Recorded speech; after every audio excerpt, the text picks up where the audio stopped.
ओम शांति। आज बाबा के 30 अप्रैल के महावाक्य हैं। बाबा ने कहा, मीठे बच्चे, अपना पोता मेल चेक करो कि सारे दिन में बाप को कितना समय याद किया। कोई भूल तो नहीं की, क्योंकि तुम हर एक व्यापारी हो। प्रश्न है, कौन सी एक मेहनत अंतर्मुखी बन करते रहो तो अपार खुशी रहेगी।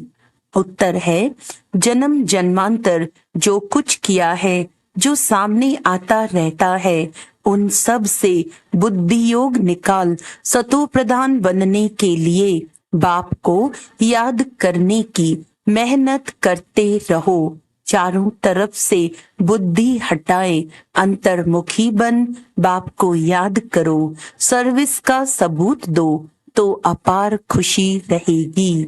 ओम शांति। बाप बैठ बच्चों को समझाते हैं। यह तो बच्चे जानते हैं कि रूहानी बाप रूहानी बच्चों को बैठ समझाते हैं। रूहानी बाप हुआ बेहद का बाप, रूहानी बच्चे भी हुए बेहद के बच्चे। बाप को तो सब बच्चों की सदगति करनी है। किस द्वारा? इन बच्चों द्वारा विश्व की सदगति करनी है। सारे विश्व के बच्चे तो यहाँ आकर नहीं पढ़ते हैं। नाम ही है ईश्वरीय विश्वविद्यालय। मुक्ति तो सबकी होती ही है। मुक्ति कहो, जीवन मुक्ति कहो, मुक्ति में जाकर फिर भी सबको जीवन मुक्ति में आना ही है। तो ऐसे कहेंगे, सभी जीवन मुक्ति में आते हैं। वाया मुक्ति धाम, एक दो के पीछे आना ही है पाठ बजाने। तब तक मुक्ति धाम में ठहरना पड़ता है। बच्चों को अब रचयिता और रचना का मालूम पड़ गया है। ये सारी रचना अनादि है। रचयिता तो एक ही बाप है। ये जो भी सभी आत्माएं हैं, सब बेहद के बाप के बच्चे हैं। सब जब बच्चों को मालूम पड़ता है तो वही आकर योग सीखते हैं। ये भारत के लिए ही योग है। बाप आते भी भारत में हैं। भारतवासियों को ही याद की यात्रा सिखलाकर पावन बनाते हैं और नॉलेज भी देते हैं कि सृष्टि का चक्र कैसे फिरता है। यह भी बच्चे जानते हैं। रुद्रमाला भी है जो गाई और पूजी जाती है, सिमरन की जाती है। भक्त माला भी है, ऊंचे ते ऊंचे भक्तों की माला है। भक्त माला के बाद होनी चाहिए ज्ञान माला। भक्ति और ज्ञान है ना। भक्त माला भी है तो रुद्र माला भी है। पीछे फिर रुंड माला कहाँ जाता है, क्योंकि ऊंच ते ऊंच मनुष्य सृष्टि में है विष्णु, जिसको सूक्ष्म वतन में दिखाते हैं। प्रजापिता ब्रह्मा तो यह है, इनकी माला भी है। आखिरी ये माला बन जाएगी, तब ही वह रुद्र माला और विष्णु की वैजयंती माला बनेगी। ऊंचे ते ऊंचा है शिव बाबा, फिर ऊंचे ते ऊंच है विष्णु का राज्य। शोभा के लिए भक्ति में कितने चित्र बनाए हैं, परंतु ज्ञान कुछ भी नहीं है। तुम जो चित्र बनाते हो उनकी पहचान देनी है तो मनुष्य समझ जाएं, नहीं तो शिव और शंकर को मिला देते हैं। बाप ने समझाया है, सूक्ष्म वतन में भी सारी साक्षात्कार की बात है। हड्डी मांस वहां होता नहीं। साक्षात्कार करते हैं। संपूर्ण ब्रह्मा भी है, परंतु वह है संपूर्ण अव्यक्त। अभिव्यक्त ब्रह्मा जो है उनको अव्यक्त बनना है। व्यक्त ही अव्यक्त होता है, जिसको फरिश्ता भी कहते हैं। उनका सूक्ष्म वतन में चित्र रख दिया है। सूक्ष्म वतन में जाते हैं, कहते हैं बाबा ने शुभी रस पिलाया। अब वहां झाड़ आदि तो होता नहीं, वैकुंठ में है। लेकिन ऐसे नहीं कि वैकुंठ से ले आकर पिलाते होंगे। यह सब सूक्ष्म वतन में साक्षात्कार की बातें हैं। अब तुम बच्चे जानते हो कि वापस घर जाना है और आत्म अभिमानी बनना है। मैं आत्मा अविनाशी हूँ, ये शरीर विनाशी है। आत्मा का ज्ञान भी तुम बच्चों में है। वे तो आत्मा क्या है यह भी नहीं जानते। उन लोगों को यह भी मालूम नहीं कि कैसे उनमें 84 जन्मों का पाठ भरा हुआ है। यह नॉलेज सिर्फ बाप ही देते हैं, अपनी भी नॉलेज देते हैं। तमो प्रधान से सतो प्रधान भी बनाते हैं। बस यही पुरुषार्थ करते रहो। हम आत्मा हैं, अब परमात्मा के साथ योग लगाना है। सर्वशक्तिमान पतित पावन एक बाप को ही कहते हैं। सन्यासी कहते हैं पतित पावन आओ। कोई तो ब्रह्म को भी पतित पावन कह देते हैं। अब तुम बच्चों को भक्ति का भी ज्ञान मिलता है कि भक्ति कितना समय चलती है, ज्ञान कितना समय चलता है। ये बाप बैठ समझाते हैं। पहले कुछ नहीं जानते थे, मनुष्य होकर तुच्छ बुद्धि बन पड़े हैं। सतयुग में बिल्कुल स्वच्छ बुद्धि थे। कितने उन्हों में दैवी गुण थे। तुम बच्चों को दैवी गुण भी जरूर धारण करने हैं। कहते हैं ना, यह तो जैसे देवता है। बल साधु संत महात्मा को लोग मानते हैं, परंतु वे दैवी बुद्धि तो नहीं है, रजोगुणी बुद्धि हो जाते हैं। राजा रानी प्रजा है ना। राजधानी कब और कैसे स्थापन होती है ये दुनिया नहीं जानती। यहाँ तुम सब नई बातें सुनते हो तो माला का भी राज समझाया है। ऊंचे ते ऊंच है बाप, उनकी माला ऊपर में है। रुद्र वह है निराकार, फिर साकार लक्ष्मी नारायण, उनकी भी माला है। ब्राह्मणों की माला अभी नहीं बनती, अंत में तुम ब्राह्मणों की माला भी बन जाती है। इन बातों में जास्ती प्रश्न उत्तर करने की जरूरत नहीं। मूल बात है अपने को आत्मा समझ परम पिता परमात्मा को याद करो। ये निश्चय पक्का चाहिए। मूल बात है पतितों को पावन बनाना। सारी दुनिया पतित है, फिर पावन बनना है। मूल वतन में भी सभी पावन हैं, तो सुखधाम में भी सब पावन है। तुम पावन बनकर पावन दुनिया में जाते हो। गोया अब पावन दुनिया स्थापन हो रही है। यह सब ड्रामा में नूंद है। बाप कहते हैं सारे दिन का पोतामेल देखो, कोई भूल तो नहीं हुई। व्यापारी लोग मुरादी संभालते हैं, यह भी कमाई है। तुम हर एक व्यापारी हो, बाबा से व्यापार करते हो। अपनी जांच करनी है, हमारे में कितने दैवी गुण हैं, कितना बाप को याद करते हैं, कितना हम अशरीरी बनते जाते हैं। हम अशरीरी आए थे, फिर अशरीरी बनकर जाना है। अभी तक सब आते ही रहते हैं, बीच में जाना तो एक को भी नहीं है, जाना तो सबको इकट्ठा है। भल सृष्टि खाली नहीं रहती, गायन है राम गयो रावण गयो, परंतु रहते दोनों हैं। रावण संप्रदाय जाता है तो फिर लौट कर नहीं आता, बाकी यह बच जाते हैं। यह भी आगे चल सब साक्षात्कार होना है।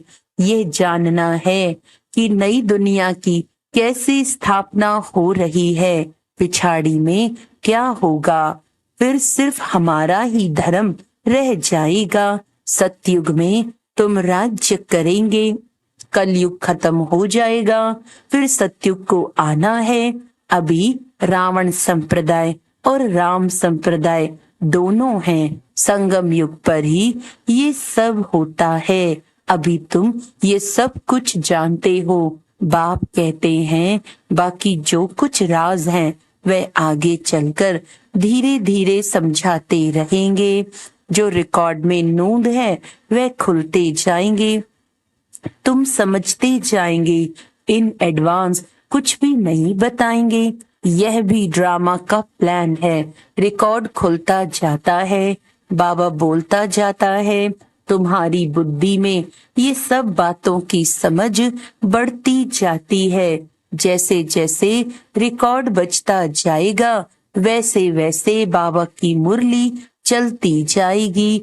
ड्रामा का राज सारा भरा पड़ा है। ऐसे नहीं रिकॉर्ड से सुई उठाकर बीच में रख सकते हैं तो वह रिपीट हो, नहीं, वह भी फिर वही रिपीट होगा, नई बात नहीं। बाप के पास जो नई बात होगी वह रिपीट होगी। तुम सुनते और सुनाते जाएंगे, बाकी सब गुप्त है। ये राजधानी स्थापन हो रही है, सारी माला बन रही है। अलग अलग जाकर राजाई में तुम जन्म लेंगे। राजा रानी प्रजा सब चाहिए। यह सब बुद्धि से काम लेना पड़ता है। प्रैक्टिकल में जो होगा सो देखा जाएगा। जो यहाँ से जाते हैं वे अच्छे साहूकार के घर में जाकर जन्म लेते हैं। अभी भी तुम्हारी वहां बहुत खातिरी होती है। इस समय भी रतन जड़ित चीजें सबके पास होती हैं, परंतु उन्हों में इतनी पावर नहीं है। पावर तुम्हारे में है। तुम जहां जाएंगे वहां अपना शो करेंगे। तुम तो ऊंच बनते हो तो तुम जाकर वहां दैवी चरित्र दिखाएंगे। आसुरी बच्चे जन्मते ही रोते रहेंगे, गंदे भी होते हैं। तुम तो बड़े कायदे सिर पलेंगे। गंद आदि की बात नहीं। आजकल के बच्चे तो गंदे हो पड़ते हैं। सतयुग में ऐसी बात हो न सके। फिर भी हेवन है ना, वहां बांस आदि नहीं आती जो कहना पड़े अगरबत्ती जलाओ।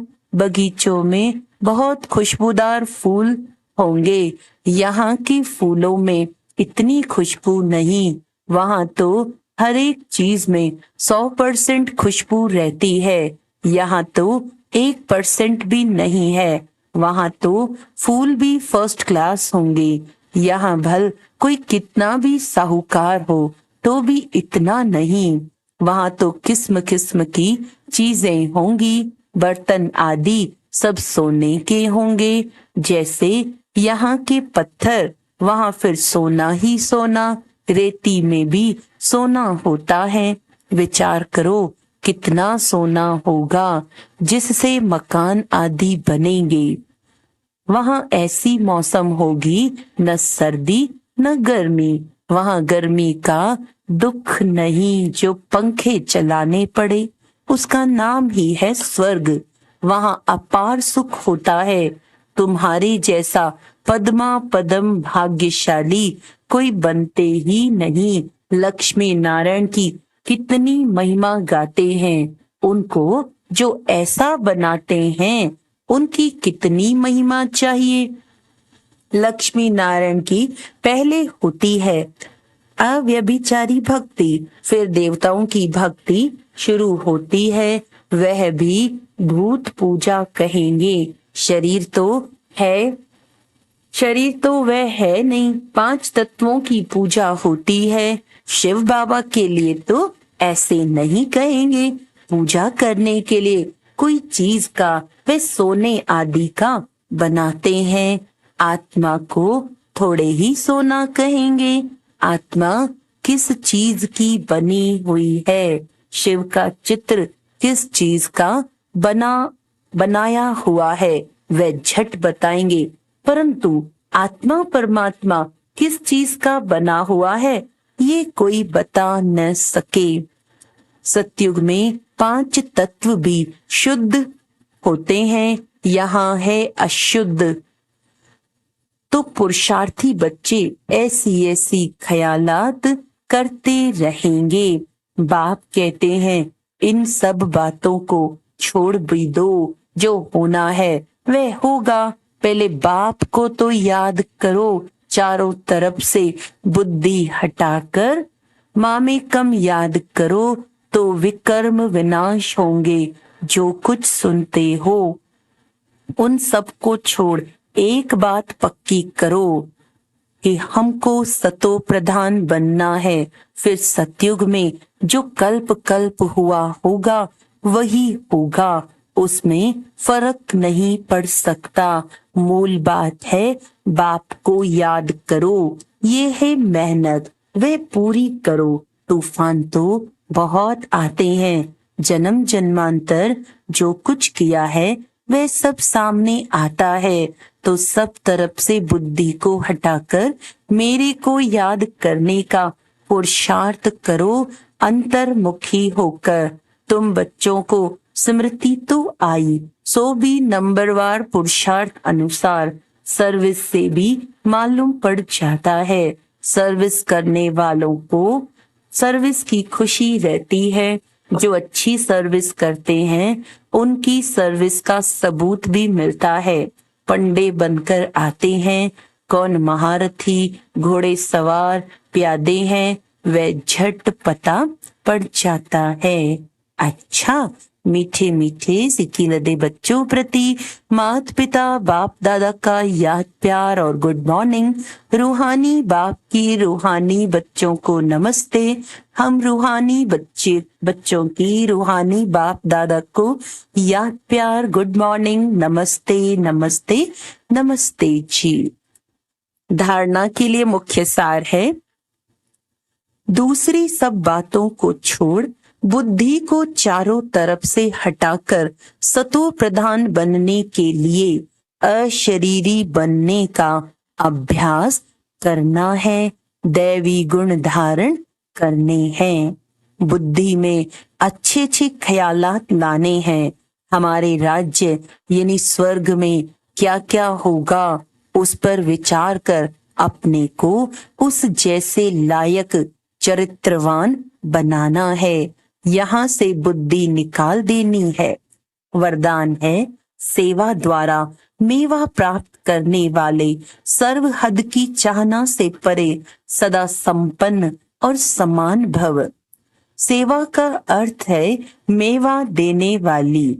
अगर कोई सेवा असंतुष्ट बनाए तो वो सेवा नहीं है। ऐसी सेवा भले छोड़ दो लेकिन संतुष्टता नहीं छोड़ो। जैसे शरीर की तृप्ति वाले सदा संतुष्ट रहते हैं, वैसे मन की तृप्ति वाले भी संतुष्ट होंगे। संतुष्टता तृप्ति की निशानी है। तृप्त आत्मा में कोई भी हद की इच्छा, मान शान, सैल्वेशन, साधन की भूख नहीं होगी। वे हद की सर्व चाहना से परे सदा संपन्न और समान होंगे। स्लोगन है, सच्ची दिल से निस्वार्थ सेवा में आगे बढ़ना। सच्ची दिल से निस्वार्थ सेवा में आगे बढ़ना अर्थात पुण्य का खाता जमा होना।